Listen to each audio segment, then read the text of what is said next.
Welcome back to the Nevada Department of Wildlife's Introduction to Fly Tying series. I am Jan Nimick, and this is Lesson 4, Building the Beadhead Hare's Ear Nymph. Alright, we'll start with the size 12, 2x long nymph hook. And we're going to add a 1/8 brass bead to that. The bead itself has a tapered drill, which means one side is big and one side is small. We're going to put the hook point into the small end and load that into the vise.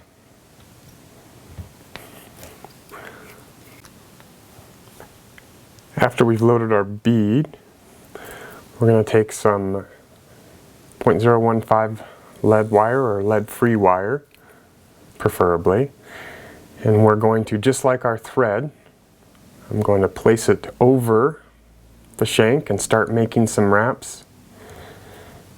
This stuff is very pliable, so pretty easy to work with. Once I get a few wraps on there, about half the length of the shank, I'm just going to break off both sides and it will stay put. At this point, I'm going to use that to actually support the underside of that taper drilled bead. Behind that, I'm going to start my thread to build that foundation. Definitely want to make a couple wraps over the lead just to secure it. And we'll start with our tail. Hungarian partridge, which can be purchased by the skin or in a bag of loose feathers. I'm going to use one with some kind of even tips. Definitely don't want to use all of that feather, so I'm going to trim back some of the material here. Just like our woolly bugger, we're going to kind of size this up, and we want it to be about half the length of the body. Our streamers typically have a tail that's about entire length of the body, whereas our nymphs are going to be about half. So we'll size that up, and we're going to use our pinch technique. A couple loose wraps, a couple tight wraps, making sure that we've taken the thread all the way back to where we built that foundation. And I'm going to bring the thread forward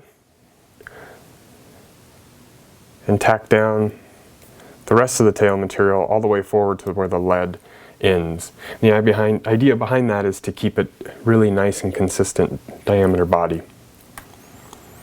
Next material going in is the gold wire. This is medium gold wire. I'm going to start that up at the front with the bead here. Not all the way against it, but just about all the way, and I'm going to try to keep it on the top or on the back side of the shank there. Continue to make some securing wraps.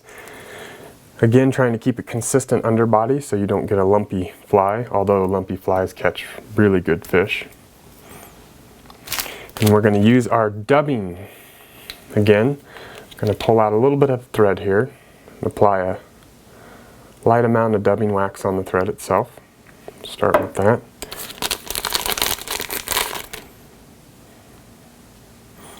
And we're going to dub the body to about half the length or 2/3 the length of the fly. With a bead, I tend to go a little bit longer, so I like the thorax to be about half the length of the fly. Alright, continuing to add that dubbing material very, very slowly, so less is more. Can't say that enough. Continue to apply, and I'm twisting again in the same direction, always working the same way. I've got my dubbing down. I'm going to go back here, and we'll start right at the back, just like our chenille with the woolly bugger. I'm going to make one wrap next to the last, and we'll wrap to about half the length of the body there. Get rid of extra.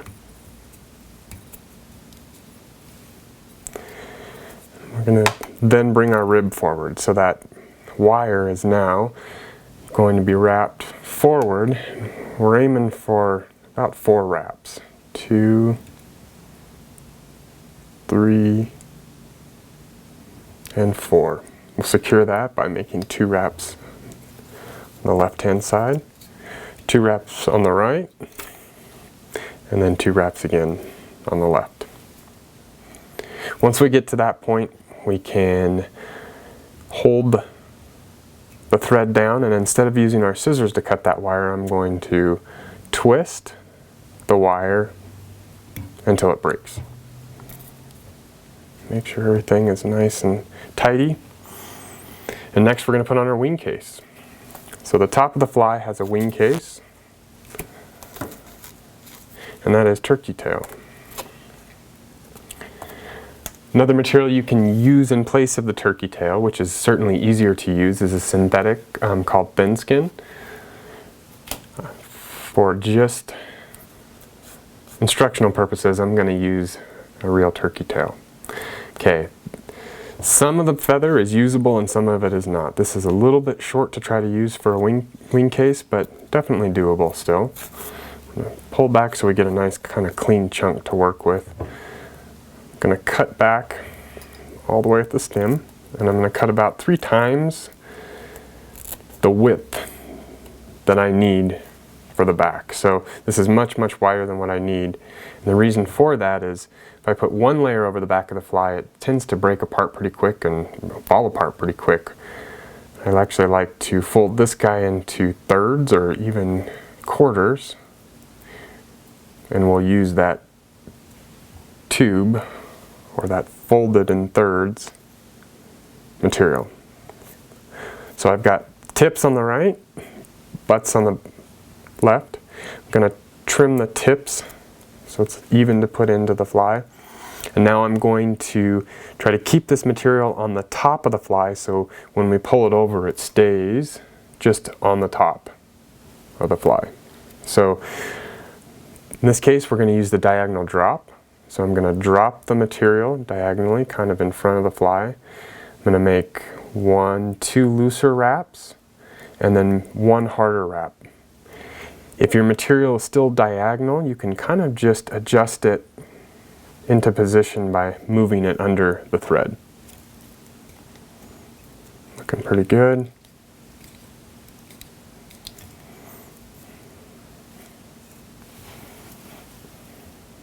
Perfect. Final step is going to be adding our thorax. So we're going to dub another section, again about half the length of the fly, maybe a little bit less, half to a third. And we want this section to be a little bit thicker than the body itself. So less is more, however, you need a little more than the body. Yeah, we're probably good with that right there. It's actually probably too much. Alright, again we'll start on the left side there, just making 1 wrap next to the last. Perfect. Well, I don't know about that, but close. Okay, last step, wing case comes forward. All we're going to do is we're going to pull that over the top of the fly and secure that down. So that just goes over the top of the fly. And we'll trim that as short as possible. From here, there's only one thing left to do, and that's the whip finish. Hopefully you've had some time to practice that. We'll add that final knot there right at the head.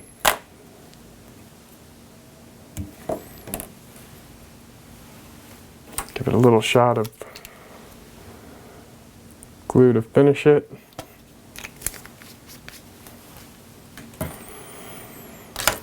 And the best hare's ear is one that has been beat up, preferably by a fish or 2.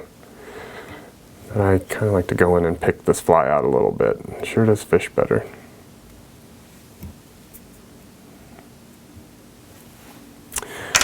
So there is our bead head, hare's ear, nymph.